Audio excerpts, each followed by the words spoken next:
I asked the president, personally, I'm talking to the president now. Mr. President, sir, I campaigned for you. I went to every nook and cranny of Kaduna State for you. My husband stood by your side. Is this what our family deserves? Maybe in order to understand what happened today, we need to go back to the date, I think the 5th, when Professor Bakar went to see Malam in the ICPC and he was denied access. Now, the normal routine is that when he's going to see a doctor, I write to inform the ICPC that so-so doctor is coming or he is going to so-so hospital. Now, on that particular incident, it was actually the ICPC doctor that spoke with Professor Abubakar and said he should come and see Malam. So we felt that there was no need for me to write since their own internal doctor requested for him to come and see Malam. So after all that's done, we now agreed that, okay, it is maybe safer for him to go to the National Hospital to be attended to in the presence of other professionals. So I wrote a letter to the ICPC and requested that Malam be taken to National Hospital at 5 p.m. today.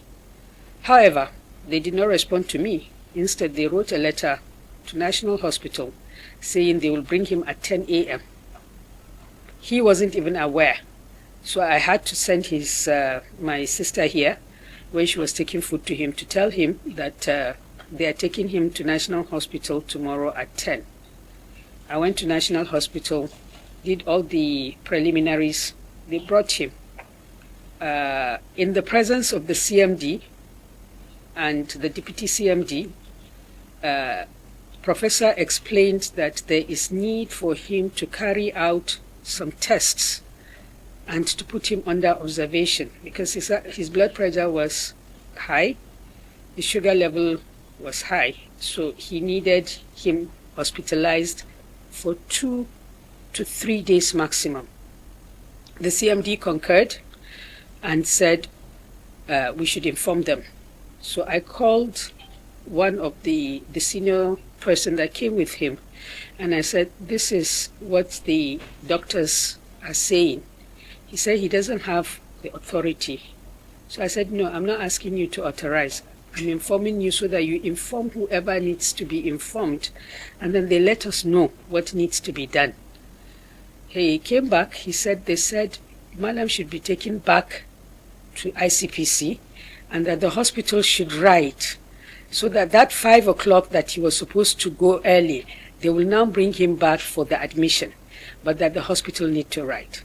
The hospital wrote, I picked the letter, I went, I submitted it, I got it stamped, and I went home.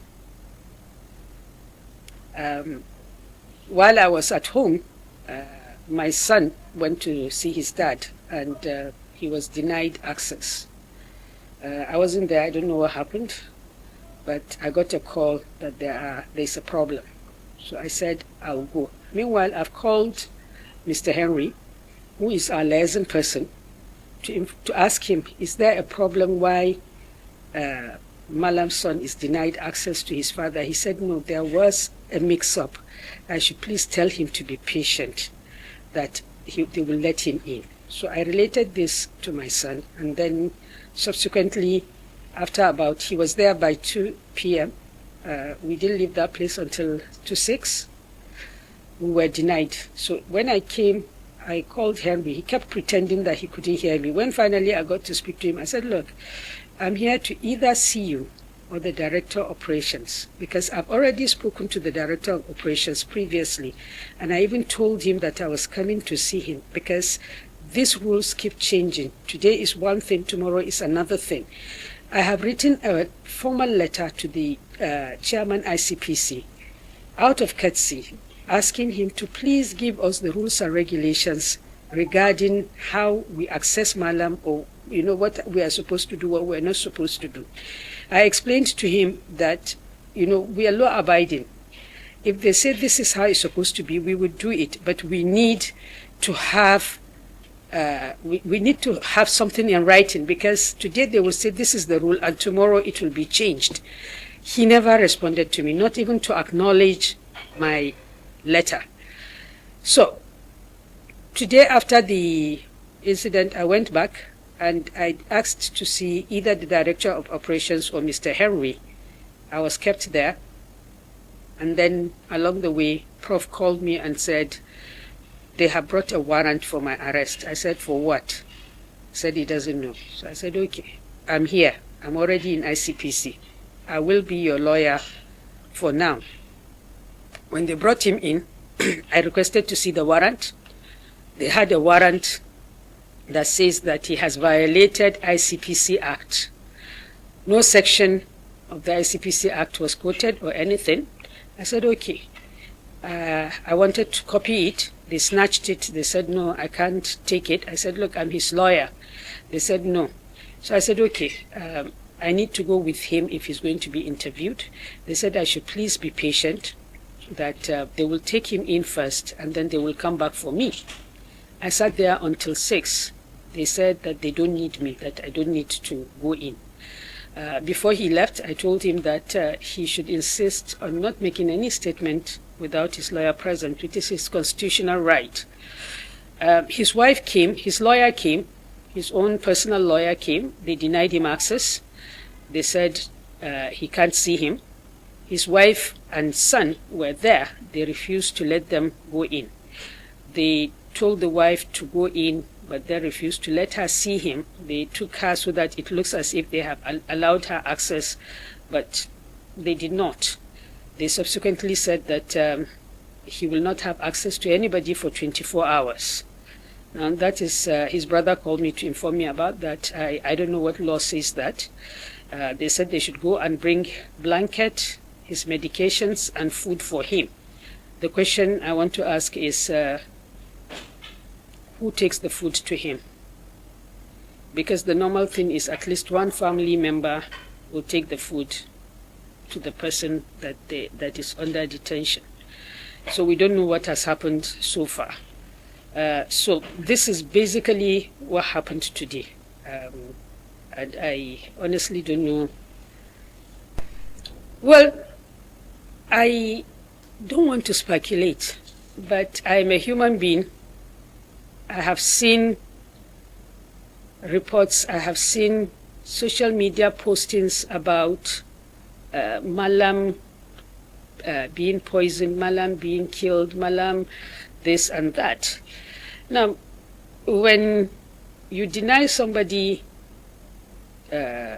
access to medical treatment, or his doctors or his family members, you isolate him. Aside the medical implication, there is also the psychological implication. Basically, we, the family, are also traumatized. We live in constant fear that we will wake up and we will hear some bad news. We will wake up and we will be apprehended. We have been told that we're being monitored. Our phones, in fact, you could hear it when you are on the phone, when it clicks, when they record. They have all our phone numbers.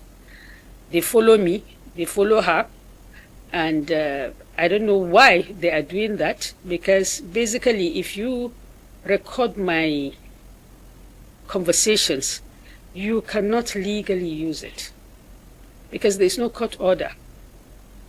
So I honestly think that what they are doing is more about psychological warfare against Malam and against his family. If they humiliate, dehumanize, and put us in constant fear, they feel that that affects Malam. So even if they don't want to kill him, which I hope is not true, they are trying to push him, to a mental breakdown. Who does that? When you use they, what are they? I'm talking about the ICPC, I'm talking about the government, I'm talking about whoever is responsible for this. It is common knowledge that ICPC cannot act on its own. Somebody, because like today now, the wife was told, according to his brother, that orders from above said Professor Bello Abubakar cannot have access to anybody for 24 hours. Who is the above? This is my question. When they did the issue of the medical report and said that it is fake, I asked a question. Does the CMD of National Hospital see every single report a consultant writes? The CMD did not say that I don't know this doctor. This doctor does not work with me. He did not attack the content of the report. He just said it didn't emanate from us. Now, what the CMD should have done, any decent person, any professional should have done, was to call the person in question, because his name is there. The stamp of the National Hospital was there. He is known to be a consultant there.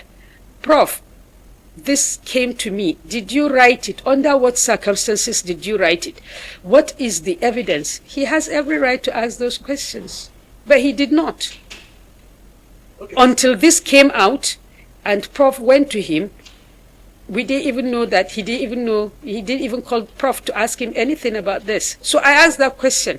But today when he came, he said, okay, I've seen, we are here in the hospital, I've seen it. So Prof, he's your patient. They had a conversation.